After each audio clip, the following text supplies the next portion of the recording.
So when we look at this topic of teachers being underpaid, I think it's very important that we look at this in a very general sense. And part of this problem is that each state has its own idea of what teachers should be paid and how much they should be paid. And I think a great way to illustrate this point is just when we look at the average teacher salary of at the bottom of Mississippi, it's $45,000, whereas we have New York with the highest average of $85,000. So when we look at this question here, we need to look at it in a general sense. This issue might be more issues or a bigger issue somewhere and possibly not so much in another place.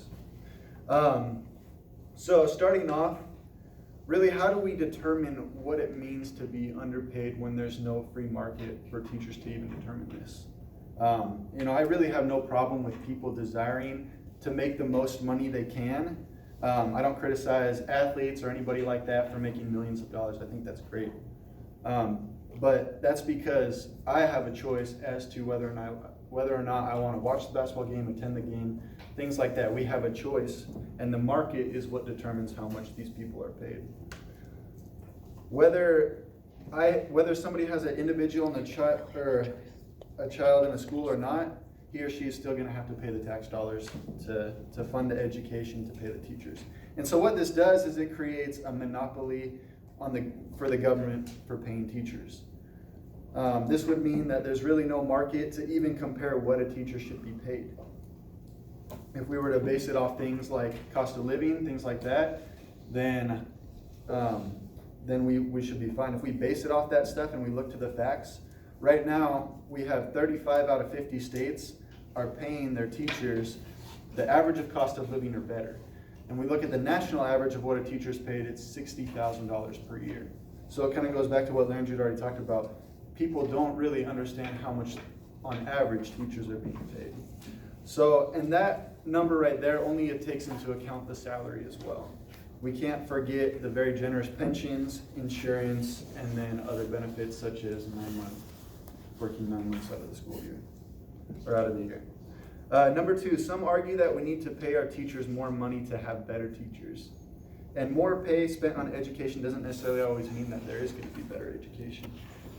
This argument is supported, comes from the book by the state of Nebraska. Nebraska spends more money per student than many of its neighboring states, yet there is no improvement in education test scores. And it did, we were able to, in the book it also talked about how test scores were actually correlated with with achievement after school. And so simply paying people more money doesn't necessarily mean that they're going to do better at their job. If we want to improve education, let's not just give more money. I think there's other ways that we can do that. And I think this is really kind of just like another flaw in the system is that when we look at hires, they're often based off these certifications of like master's degrees, all these different things, when it should really be based on ability. Pay is based often on tenure rather than performance. And so I think this just shows that flaw in the system, that finding better teachers while finding a better way to pay them how to be a teacher, not how long they are a teacher. Third, we often see anecdotes and different things like that in the media of, we heard one here earlier today, to highlight how, a mother needs a second job or things like that. And oftentimes this is really just to show kind of to that emotional appeal of the needs of being a teacher. And these are often inconsistent with the data that's actually presented. We have to first remember that the salaries are often or not set at a livable wage. So most of these people that are teachers are actually being provided a livable wage for their area. On top of salaries, we have the benefits and pensions involved. I would argue if we want to focus on salaries, maybe we take some away from the pensions and we just move that into the salaries instead. We also have the idea of the shorter work year. We have our school year is 9 months out of the year. On top of that, there's pretty much any holiday that you can think of is given to educators. I would also argue that this 3-month summer break could be an opportunity for teachers who feel like they are underpaid to find another opportunity for work. In fact, the current population survey finds that 14% of teachers are even working a second job. We can compare this to the private sector where 11% of teachers are working a second job. So when you look at those percentages, it's actually very similar from the private and public sector there. As well as this, based on census data, the median teacher lives in a household where everybody in the household altogether is earning $106,000 a year. So when we take everybody into consideration, teachers generally aren't living in poverty. On top of this, the teacher poverty rate is 1.1% and has an unemployment of 0.7%. The last point I want to focus on is there's also the thought that public school teachers are paid less than similarly educated private workers. A majority of teachers who have received their education in some sort of education-related field. When we compare those, it's hard to compare that to somebody who receives, their majors in different fields, because they often have different paths in career. And so researchers and college students often agree that education is one of the easier fields to study, therefore we wouldn't expect them to make as much as a counterpart. While the thought of it seems true that teachers could be making money doing something else, this isn't necessarily the case. A survey from the Census Bureau Survey of Income and Program Participation talks about how a person leaving a teaching job for the private sector on average is actually taking a pay cut of 3%, while a person moving from the private sector to teaching has an increase of almost 9%. This would be the opposite of what we would expect if we think teachers are underpaid. So just to conclude on what we're talking about here, when we look at this debate, teachers are adequately compensated for the work they do. Remember, when looking at this, we must look at it, first of all, in a more general view. On average, a public school teacher is making $60,000 a year for 9 months out of the year with generous pension and other benefits. I don't see this as living in poverty. Thank you. Good. I feel like we're in Okay, so I wanted to begin with private schools because it was mentioned, and while it's true the average pay of a private school educator is actually lower than that of a public school educator, looking at the bigger picture, which involves way more challenges for public school educators, you can make a better assessment. Public schools are not splurging any more than private schools are skimping. Public school teachers spend their days leaping over hurdles while private school teachers actually get to practice their craft. Teachers take lower paying jobs going into the private sector just to be able to do them correctly. And also, we can afford to invest in education. It doesn't matter if you have a kid, because when we invest in education, we invest actually right back into American society and into our kids and directly back into us. And then I want to talk about these public school benefits. So, while pensions and insurance policies do come to teachers, like most other professions, they are anything but generous, and they cause a better than nothing attitude. You receive a state plan, but it comes straight out of your paycheck. It's not something that is for free. Along with this, about 40% of public school teachers are not covered by Social Security. And we talked about reforming the education system in order to find or retain good teachers is still asking teachers to begin working in less than great conditions. You'll attract better teachers by simply allowing them to teach without financial burdens.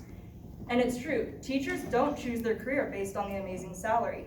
That speaks numbers. Doesn't ineffective results speak more to ineffective working conditions than ineffective teachers?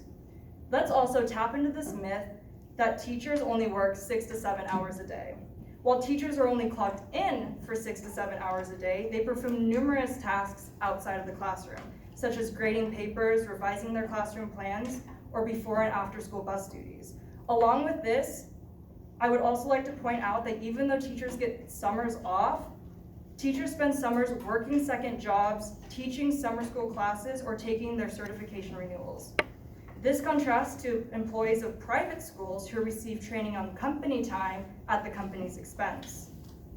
What's also vital to mention is that public school teachers earn 30% less than other college graduates, and a McDonald's manager, again, makes $46,000 per year, far surpassing that of Idaho teachers who average at $34,000.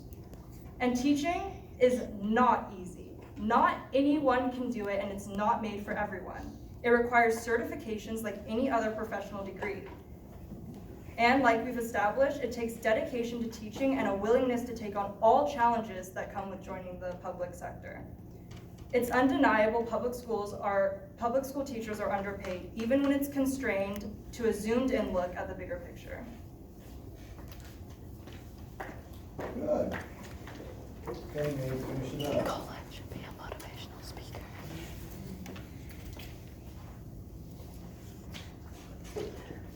All right, so a couple of different points I wanted to kind of reiterate and touch on. First of all, when we're talking about the public sector and teachers working for the government, what we're trying to do is we're comparing them when they leave that job and they go into the private sector. I'm not talking about teaching, I'm talking about jobs in general. And according to my research and what I'd found, when teachers are leaving their teaching jobs to go make more money somewhere else, they're actually often taking a pay cut of 3%. On top of that, we look at comparing degrees, and I don't feel like this is necessarily a good argument in the sense of we're comparing an education major oftentimes to something else.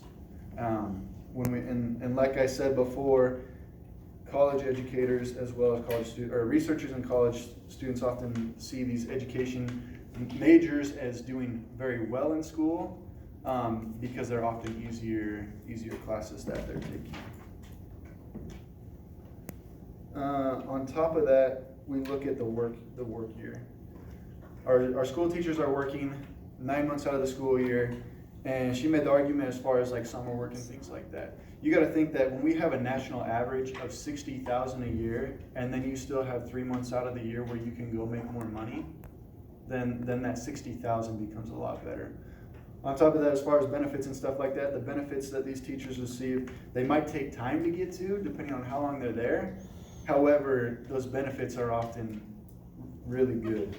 Pensions, things like that, as long as these teachers decide to stick with what they do, as well as they have great job security, that's when they're going to be compensated more for what they do. And I would argue if we want to pay teachers more, maybe we take some out of pensions and we move it the other way to make that number look bigger. And then lastly, I think we just need to remember and focus on the way that we're trying to approach this question is that the way that teachers are paid all over the country is very different. And we can't look at Idaho and then compare it to somewhere else. We have to look at it in a general way so we can kind of have a baseline of what's going on. There might be issues somewhere, but overall, teachers are fairly compensated for what they do. So, thank you. Okay. Yes, side. You want to increase the